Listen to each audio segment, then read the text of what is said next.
Tahimik kong tinanong ang mundo. Kung may puwang ba ang puso kong matagal nang nananabik, kung may kamay bang nakalaan upang hawakan ang akin, kung may pag-ibig bang tutugon sa matagal kong paghihintay. Sa bawat alon ng pangarap, paulit-ulit akong lumapit, umaasang may kasagutan sa panalangin iniukit ng panahon.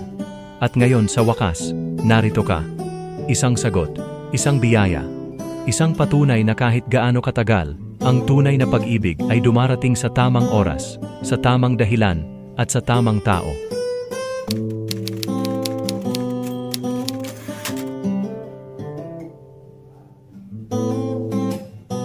Matagal ko nang hinintay ang araw na ito. Parang alon ng dagat, paulit-ulit akong lumalapit sa dalampasigan ng pangarap, humihiling, umaasa, na darating ka rin. Sa bawat gabi ng pag-iisa, tinatanong ko ang mga bituin, mayroon bang magmamahal sa akin? May tao bang handang hawakan ang aking kamay sa gitna ng dilim?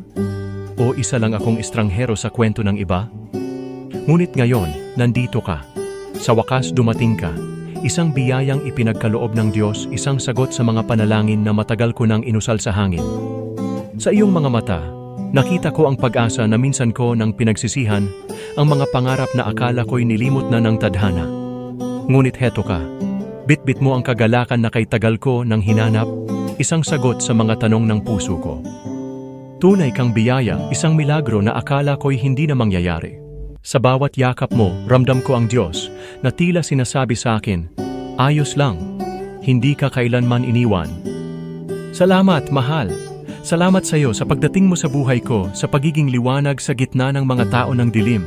Ngayon alam ko na may magmamahal sa akin ng totoo, at ikaw iyon.